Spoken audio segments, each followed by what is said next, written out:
ആ ചേച്ചി ഒക്കെ പറഞ്ഞു പോലെ കേട്ടോ. ഓക്കെ മാഡം, ഇനിയിപ്പോൾ നമ്മൾ ലിസ്റ്റിലുള്ള വീടുകൾ ഒരൊറ്റ വീടേ ഉള്ളൂ. 8 വീടായി. ആ 8 ഇത് 9ാമത്തെ വീട് ഒരെണ്ണം കൂടി ഉണ്ട് കേട്ടോ. അതിന്റെ വാർഡ് തന്നെയാണ്, 9ാം വാർഡ് തന്നെയാണ്. വലിയൊരു പ്രശ്നത്തിലേക്ക് ഇപ്പൊ നമ്മുടെ നാട് പോയിക്കൊണ്ടിരിക്കുന്നത്. എന്താ മാഡം? ഞാനിപ്പോ മെമ്പറിനോട് ഞാൻ പ്രത്യേകം പറയേണ്ട കാര്യമല്ലോ, ഞാനിപ്പോ എന്തിന്റെ സെൻസസിന് വന്നേക്കണേന്നുള്ളത്. അപ്പൊ അടുത്ത വീട്ടില് ഇപ്പൊ നമ്മൾ കയറിയത് മണിയില്ലേ? അല്ല മണിയല്ല, ഗോപാൽജി, ഗോപാൽ പി പി ഗോപാൽ. എന്റെ വാർഡ് തന്നെയാണ്, എന്റെ തന്നെ. ഇനി നമുക്കൊരു ഇപ്പൊ 8 വീട് കയറി, ഇനി ഒരു വീടും കൂടി ഉണ്ട് ഈ ഭാഗത്ത്. ഇപ്പോഴേ നമ്മള് ഭയങ്കര പ്രശ്നത്തിലേക്ക് ഇപ്പൊ ശരിക്കും പറഞ്ഞാൽ ഇപ്പൊ ലഹരി ഉപയോഗം ഭയങ്കര കൂടുതലാട്ടോ. നമ്മുടെ ഓപ്പറേഷൻ തൂഫാന്റെ ഭാഗമായിട്ടാണ് ഞാൻ വന്നതെന്ന് മെമ്പർക്ക് അറിയാം. നമ്മൾ ആദ്യമൊക്കെ ഇങ്ങനെ സെൻസസ് എടുക്കാൻ പോകുമ്പോൾ ഇത്രയും കുട്ടികളുടെ ഒരു ലിസ്റ്റ് നമുക്ക് കിട്ടാറില്ല. മാക്സിമം ഒരു പഞ്ചായത്തിൽ ഒന്നുണ്ടെങ്കിൽ അല്ലെങ്കിൽ ഒരു ജില്ലയിൽ ഒന്നുണ്ടായിരുന്നുള്ളൂ. പക്ഷെ ഇത് ഭയങ്കര പ്രശ്നത്തിലേക്ക് പോണേ. മാഡം എനിക്കറിയാം മാഡം. എന്റെ ഈ 9ാം വാർഡത്തിന് മാഡം ഞാൻ പറഞ്ഞു ഇപ്പൊ നടക്കും 9ാമത്തെ വീടാത്. ഈ പിള്ളേരുടെ ഒരു വിഷയം മാഡം എന്താ ചെയ്യാൻ പറ്റുക? നോക്കാം നമുക്ക്. മാഡം ഒരു കാര്യം പറയട്ടെ, നമ്മൾ പിന്നെ ചെല്ലാൻ പോണ വീടുണ്ടല്ലോ, നമ്മൾ ഇത്രയും വീട് പോയ പോലെയല്ല. ഈ ചെല്ലാൻ പോണ വീട്ടില് ആ ഉമ്മ ഭയങ്കരമായിട്ട് മോനെ പറ്റി ബാധിക്കും. അപ്പൊ മാഡം പ്ലീസ് ഒന്ന് അങ്ങനെ അഡ്ജസ്റ്റ് നിന്നേക്കണം. അല്ല നമുക്ക് നേരാക്കി എടുക്കാൻ പറ്റുകയാണെങ്കിൽ നേരാക്കി എടുക്കാനേ നമ്മളെ ഒരു മക്കളെ നമ്മള് അവരെ. ശരി ഓക്കെ മാഡം, അങ്ങനെ നല്ല ചിന്ത നല്ലതാ മാഡം. ഓക്കെ മാഡം, ഇതാണോ പറഞ്ഞ വീട്? വരൂ മാഡം വരൂ. ഹലോ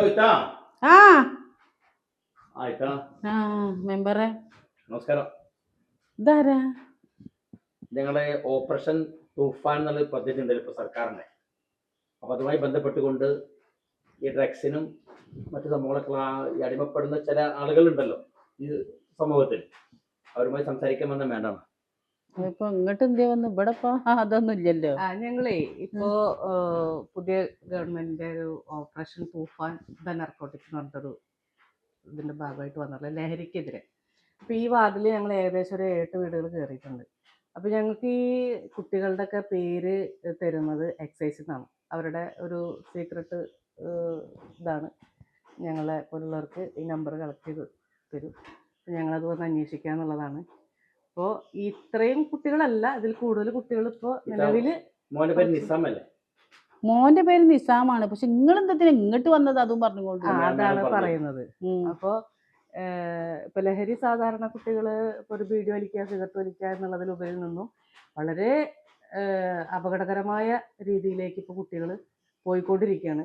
അത് നമ്മുടെ വീടിനും വീട്ടുകാർക്കും ഒക്കെ ദോഷം, പിന്നെ അത് നാട്ടുകാർക്ക് പ്രശ്നങ്ങളാണ്. അപ്പം അത്തരത്തിൽ ഒരു ഡേഞ്ചർ സിറ്റുവേഷനിലേക്ക് വരുന്ന കുറച്ച് കുട്ടികളുടെ ലിസ്റ്റാണ് ഞങ്ങൾക്ക് കിട്ടിയിട്ടുള്ളത്. അതായത് എക്സൈസ് ഇവരുടെ നോട്ടപ്പുള്ളികളാണ് ഈ പറഞ്ഞ കുറച്ച് കുട്ടികൾ. ആ പറഞ്ഞ കുട്ടികളോട് പോയിക്കോളി, ഇവിടെ വന്നിട്ട് തെറ്റ കാര്യം. ഇവിടുത്തെ കുട്ടി അങ്ങനത്തെ കുട്ടിയൊന്നല്ല. ഇത് വാട്സപ്പിലോ ഫേസ്ബുക്കിലോ ഇൻസ്റ്റയിലൊന്നും ഫേമസ് ആക്കാനോ പ്രകടിപ്പിക്കാനോ അല്ല. ഞാൻ വാർഡ് മെമ്പറാണ്, ഞാൻ ഈ കുടുംബത്തിലെ അംഗം പോലെയുള്ള ആളാണ്, അറിയാലോ. ഞാനും പക്ഷെ എനിക്ക് തമ്മിൽ ബന്ധങ്ങളൊക്കെ അറിയാലോ. അപ്പോൾ ഇവര് എന്നെ വിളിച്ചിട്ടാണ് ആദ്യം ഇത് പറഞ്ഞത്, ഇത്ര ആൾക്കാർ ലിസ്റ്റ് ഉണ്ട് എന്നുള്ളത്. അപ്പോൾ ഈ ലിസ്റ്റ് കേട്ടപ്പോൾ ഞാൻ ഭയങ്കരമായിട്ട് സങ്കടപ്പെട്ടു പോയി. നിസാമുണ്ടല്ലോ, നിസാമിന് ഇതൊക്കെ ചെറിയ മക്കളാകുമ്പോൾ അങ്ങനെയൊക്കെ ഉണ്ടോ, പക്ഷെ അത് എന്താ പറയാ. നിങ്ങളുടെ മോന് സ്കൂളിൽ പോകുന്നുണ്ടോ? ഓന് സ്കൂളിൽ പോകും. ഓൻ +2 പഠിക്കുന്നത്. ഓ നല്ല പഠിക്കും, നല്ല മാർക്കുള്ള കുട്ടി. നിങ്ങളുടെ മോൻ എത്ര മണിക്കാ വരിക വീട്ടില്? ഇന്നലെ പോകാൻ കുറച്ച് നേരം വൈകിക്കണം. ഏകദേശം എത്ര മണിയായിട്ടുണ്ട് വരുമ്പോ? 3 കഴിക്കും. അത് ഓരോ ചങ്ങായിമാരെല്ലാരും കൂടി രാത്രി അങ്ങനെ ഇവിടെ കളിക്കും. അപ്പോഴേ ഇപ്പോഴത്തെ കുട്ടികളുടെ ഒരു മെയിൻ ഇതാണ് നൈറ്റ് ലൈഫ്. ഈ നൈറ്റ് ലൈഫ് എന്ന് പറഞ്ഞാൽ അവർക്ക് ചായ കുടിക്കുക, ഞങ്ങൾ ജ്യൂസ് കുടിച്ചിട്ട് വരാം, ഇങ്ങനെയൊക്കെ പറഞ്ഞിട്ടാണ് അവർ ഇവിടുന്ന് വീട്ടിൽ നിന്ന് പോകുന്നത്. പക്ഷെ ഇവർ പോകുന്നത് ചായ കുടിക്കാനോ ജ്യൂസ് കുടിക്കാനോ ഒന്നല്ല. ഇവർ കണ്ണി കണ്ട പറമ്പിലും പാടത്തും റോട്ടിലൊക്കെ പോയി നിന്ന് ആളില്ലാത്ത ഏരിയകളിൽ പോയിട്ട് ഇവർ ലഹരി ഉപയോഗം, ലഹരി എന്താണെന്ന് ഞാൻ നിങ്ങളോട് പറയുന്നില്ല, പക്ഷെ അപകടകരമായ രീതിയിലുള്ള ലഹരികളാണ് കുട്ടികൾ യൂസ് ചെയ്യുന്നത്. അപ്പം അത് ഇനി നിങ്ങൾ ശ്രദ്ധിച്ചില്ല എന്നുണ്ടെങ്കിൽ നിങ്ങളുടെ മകൻ്റെ കയ്യിൽ ചിലപ്പോൾ പിടി വീഴും. ആരപ്പം നിങ്ങളോട് ഇതൊക്കെ പറഞ്ഞത്? എൻ്റെ മോൻ അങ്ങനെയൊന്നും പോകില്ല. ഓനൊന്നും അങ്ങനത്തെ ഒരു കുടുംബത്തിൽപ്പെട്ട കുട്ടിയല്ല. ഞങ്ങൾക്ക് അറിയാലോ ഞങ്ങളെ കുട്ടീനെ, ഞങ്ങളെ കാട്ടി അറിയാം. നിങ്ങൾക്ക് ഞാനിപ്പോൾ നമ്മുടെ ഒരു പേഴ്സണൽ ഇപ്പം ഇവിടെ ആരുമില്ല, ഞങ്ങൾ 3 പേര് മാത്രമേ ഉള്ളൂ. ഞാൻ കൃത്യമായിട്ട് അറിയുന്നതുകൊണ്ട് ഞാനൊന്നറിയും. ഞാൻ ആദ്യം വളരെ വിഷമിച്ചു. ഈ വീട്ടിലെ അവസ്ഥ എനിക്കറിയാം, ഈ വീട്ടിലെ ആൾക്കാരെ എനിക്കറിയാം, ചെറുപ്പം അറിയുന്ന ആൾക്കാരാണ്. ദയവ് ഇതുകൊണ്ട് മോന് രാത്രി എവിടെ പോകുന്നു, എപ്പോൾ പോകുന്നു, ആരുടെയൊക്കെ കൂട്ടുകൂടുന്നു, എന്തൊക്കെ അവൻ കഴിക്കുന്നു, എത്ര മണിക്ക് വീട്ടിൽ തിരിച്ച്, അതൊക്കെ കൃത്യമായിട്ട് നോട്ട് ചെയ്യണം. ഓൻ പോണൊക്കെ എനിക്കറിയാം. ഓൻ ഹസൈനാറാജിന്റെ പേരക്കുട്ടി ഒന്ന് മമ്മൂദേജിന്റെ അടുത്ത് 2 കുട്ടികളും ഇവലൊക്കെയാണ്. അല്ലാതെ വേറെ ഉള്ളവരപ്പൊ ഓൻ പോകില്ല. ആരാണെങ്കിലും അല്ല നോട്ട് ചെയ്യണമെന്നല്ല. കുട്ടിയുടെ ഉപ്പ എന്ത് ചെയ്ത ഇവിടെ ഇല്ല, വിദേശത്താ. അപ്പൊ ആള് ഡെയിലി വിളിക്കാൻ അന്വേഷിക്കൊന്നും ചെയ്യില്ല? ഡെയിലി വിളിക്കുമല്ലോ മൂപ്പര്. ഞാൻ പറഞ്ഞതേ ശ്രദ്ധിക്കുക. കാര്യത്തിൽ നമ്മളിപ്പോൾ ഇങ്ങനെ ഇത്ര ആളുകൾ അന്വേഷിച്ച് വരണമെങ്കിൽ അവർക്കൊന്നും കിട്ടേണ്ടവർ അന്വേഷിച്ച് വരില്ല കൃത്യമായിട്ട്. പക്ഷെ എന്നാൽ ഈ മക്കളായതുകൊണ്ട്, കുഞ്ഞ മക്കളും +1 +2 ഒക്കെ പഠിക്കുന്ന കുട്ടികളായതുകൊണ്ട് അവർ പ്രത്യേകിച്ചിട്ട് അങ്ങനെ ഒരു നിർദ്ദേശമോ അല്ലെങ്കിൽ വാട്സപ്പിൽ ഗ്രൂപ്പിൽ പറയുകയൊന്നും ചെയ്യില്ല. നമുക്ക് പേഴ്സണലായിട്ട് ഞാൻ നമ്പർ അറിയാലോ, നമ്മൾ കുറച്ച് ആളുകൾ. അല്ല, ഇത് നേരിട്ട് നിങ്ങളുടെ വീട്ടിൽ വന്ന് ഇപ്പൊ കുട്ടികളെ കൊണ്ടുപോകാനും ഇതാക്കാനൊന്നും എക്സൈസിന് അറിയാണ്ടല്ല. ഇവര് എന്താന്ന് വെച്ചാല് അതിനേക്കാളൊക്കെ മുന്നോടിയായിട്ട് ഒരു ബോധവൽക്കരണം എന്നുള്ള രീതിയിൽ. അപ്പൊ കുട്ടികളേക്കുള്ള ബോധവൽക്കരണം ഞങ്ങൾ പിന്നെ വന്ന് ഞങ്ങൾ ചെയ്തോളാം. അപ്പൊ അമ്മമാര്, വീട്ടിലിരിക്കുന്ന അമ്മമാര്, അച്ഛന്മാര്, ഫാമിലീസ് ആണ് ഇവരെ കുറിച്ച് കൂടുതൽ അറിയേണ്ടത്. അപ്പൊ നമുക്ക് കാര്യം ശരിയാണ് ഇത്ത പറഞ്ഞ പോലെ. ഇപ്പൊ കുട്ടികൾ പുറത്തു പോകുമ്പോൾ നിങ്ങൾക്കൊന്നും കൂടെ പോകാൻ പറ്റില്ല, അത് പാർക്കും പോകാൻ പറ്റില്ല, ഫ്രണ്ട്സ് തന്നെയാണ് ഉണ്ടാവുക. അപ്പൊ ആ ഫ്രണ്ട്സ് എന്ന് പറയുന്നത് നിങ്ങൾക്ക് തോന്നും ഹാജിയാരെ മോനാണ്, ഉസ്താദിന്റെ മോനാണ് എന്നൊക്കെ പറയുമ്പോൾ നിങ്ങൾക്ക് നല്ല കൂട്ടുകിട്ടാം. പക്ഷെ അത് വേറെ രീതിയിലാണ്. ഈ പറഞ്ഞ ഇവരുടെ കൂട്ടത്തിലേക്ക് വേറെ കുട്ടികൾ വന്നാലും നമ്മുടെ മക്കള് നാശാവുമല്ലോ. അതിനിപ്പോ കള്ള് കുടിച്ച മണമൊന്നും വരുമ്പോ ഉണ്ടാവില്ലല്ലോ. മണമുള്ള സാധനങ്ങളല്ല ഇത്. സിറിഞ്ച് കുത്തിവെക്കലും ലഹരിയും സംഭവങ്ങളൊക്കെയാണ് ഇത്. അനുഭവം ഞാൻ പറഞ്ഞിട്ടുണ്ട്. ഞാൻ നിങ്ങൾ ഇങ്ങനെ പറഞ്ഞല്ലോ, നിങ്ങൾ മോനെ സപ്പോർട്ട് ചെയ്യുന്നതുകൊണ്ട് പറയുന്നതാണ്. ഇതൊക്കെ കറക്റ്റ് ചെയ്ത് ഞങ്ങൾക്ക് കൃത്യമായിട്ട് കിട്ടിയിട്ടാണ് പറഞ്ഞിരുന്നത്. ഞാൻ വാർഡിലെ മെമ്പറാണ്. ഞങ്ങൾ ചവിട്ട് ചെയ്യാൻ ചിത്താരം വന്ന് നിങ്ങളൊക്കെ വോട്ട് ചെയ്ത് ഞാൻ ജയിച്ചിട്ട് മെമ്പറായത്. ഈ വാർഡ് സംരക്ഷിക്കുക, ഈ നാട് സംരക്ഷിക്കുക എൻ്റെ കൂടി ഉത്തരവാദിത്തമാണ്. ആ ഉത്തരവാദിത്തങ്ങളോട് ഏറ്റെടുക്കണം. ഞാൻ അതുകൊണ്ട് പറയുന്നത് മനസ്സിലായില്ലേ? ഓനിപ്പോ ഇപ്പോഴത്തെ സമയം ഉച്ചക്ക് 12-1 മണിയായി. ഇപ്പോഴവൻ കിടന്നുറങ്ങുന്നത് എന്തുകൊണ്ടാ? ഇപ്പൊ ഉറക്കാൻ സമയമാണോ മനുഷ്യന്മാർക്ക്? കുട്ടികൾ നേരത്തെ കോളേജിൽ പറഞ്ഞേക്കണ്ടേ? അവരിപ്പോ കോളേജിൽ പഠിക്കുന്ന പ്രായമല്ലേ? ഇന്നിപ്പോ ശനിയാഴ്ച അല്ലേ, ഇപ്പൊ അങ്ങനെ കിടന്നാണ്. ഇനിയിപ്പോ ഈ വൈകുന്നേരം വരെ കിടന്നുറങ്ങും, വൈകുന്നേരം ആകുമ്പോൾ എണീറ്റ് ചായ കുടിക്കാനാന്നും പറഞ്ഞ് പുറത്ത് വീണ്ടും. അപ്പൊ നിങ്ങൾ ശ്രദ്ധിക്കുക. ഓനെ കാട്ടി കൊടുക്കാം. അല്ല, അങ്ങനെ ദ്രോഹിക്കരുത്. നമ്മുടെ മക്കളെ സംസാരിച്ചിട്ട് മനസ്സിലാക്കുക.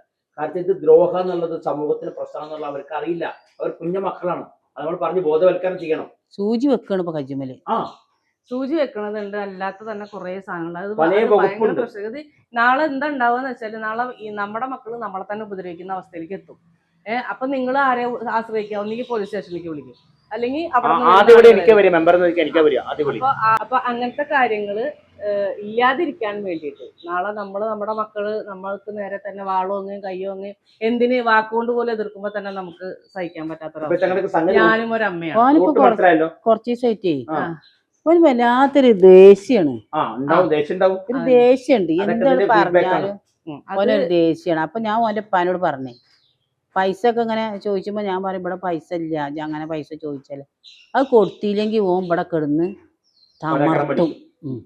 അപ്പൊ അതൊക്കെ ഭയങ്കര ഡേഞ്ചർ അവസ്ഥയിലേക്കാണ് വരുന്നത്. നാളെ ഈ പൈസ കൊടുക്കാണ്ടാവുമ്പോ നാളെ അവന് ഈ ദേഷ്യം വന്ന് നിങ്ങളുടെ മേലെ എന്താണ് പ്രയോഗിക്കുക എന്നുള്ളത് പറയാൻ പറ്റില്ല. പല സ്ഥലങ്ങളിലും നിങ്ങൾ തന്നെ ന്യൂസ് കേട്ടിട്ടുണ്ടാവും. സ്വന്തം മകൻ തന്നെ ഓപ്പറേഷൻ തൂഫാന്റെ ഭാഗമായിട്ട് വന്നതാണ്. നമ്മൾ ഓരോ വീട്ടംഗങ്ങളും അത് കൃത്യമായിട്ട് പാലിച്ചിട്ടില്ലെങ്കിൽ നമ്മളെല്ലാവരും പരാജയപ്പെട്ടു. ഇപ്പൊ തന്നെ ഏകദേശം 60 എത്ര പറയില്ലേ ഇവിടെ, അത്ര ആൾക്കാർ നമ്മൾ പിടിക്കപ്പെട്ടു ഈ ഓപ്പറേഷൻ തൂഫാൻ പ്രളയത്തിന് ശേഷം. ഒരുപാട് വലിയ വലിയ കേസ് പിടിക്കപ്പെട്ടു. MDMA പോലുള്ള സാധനങ്ങളൊക്കെ അവൻ അറിയണ്ട. സ്നേഹത്തിൽ പറഞ്ഞ് മനസ്സിലാക്കണം. നമ്മുടെ മക്കളെ നമുക്ക് തിരിച്ചു പിടിക്കണം. നിങ്ങൾക്ക് ഇപ്പൊ 3 മക്കളുണ്ട്, അറിയാലോ. ഞാൻ കാട്ട് ഇങ്ങനെ ആയാല് അല്ല, ഇപ്പൊ അതൊന്നും ആയിട്ടില്ല. അവൻ ഒരു തുടക്കക്കാരൻ മാത്രമാണ്. ശ്രദ്ധിക്കുക, ഇപ്പൊ പിടിച്ചാൽ പിടിച്ചേ കിട്ടും. ഓക്കെ, ഈ 3 പെമ്മക്കളുടെ ഇടയിൽ ഒരാണ് അതായത് കിട്ടിയതാണ്. നോക്കേണ്ടത് നാളെ ഇനിയിപ്പോ നിങ്ങള് അവൻ എതിർത്ത് നിങ്ങൾക്ക് നേരെ എന്തെങ്കിലും പ്രശ്നങ്ങളോ കാര്യങ്ങളോ ഉണ്ടാവുകയാണെങ്കിൽ എന്നെ വിളിക്കണം കേട്ടോ. പിന്നെ ഞങ്ങളെ ഒരു മേഡം 26ാമത്തെ ക്ലാസ്സിലെ പറഞ്ഞു ഒരു ക്ലാസ് വെച്ചിട്ട് ലഹരി മുക്തത്തിന് വേണ്ടിയിട്ട് സൂപ്പാന്റെ ഭാഗത്ത് ക്ലാസ് ഉണ്ട്, 26 ബോധവൽക്കരണ ക്ലാസ് വെച്ചിട്ടുണ്ട്. അപ്പൊ നിങ്ങൾ അതൊന്ന് അറ്റൻഡ് ചെയ്യണം. സ്ത്രീകൾക്ക്, അമ്മമാർക്ക് നമ്മുടെ മോഡേൺ ഓഡിറ്റോറിയത്തിൽ മണ്ണൂര് കേട്ടോ മോനെ കൊണ്ടതില്ലേലും അമ്മമാരാണ് ഇതിൽ മെയിനായിട്ട് പങ്കെടുപ്പിക്കുന്നത്. അവന്റെ നല്ലത് അവന് അമ്മമാര് വരണം.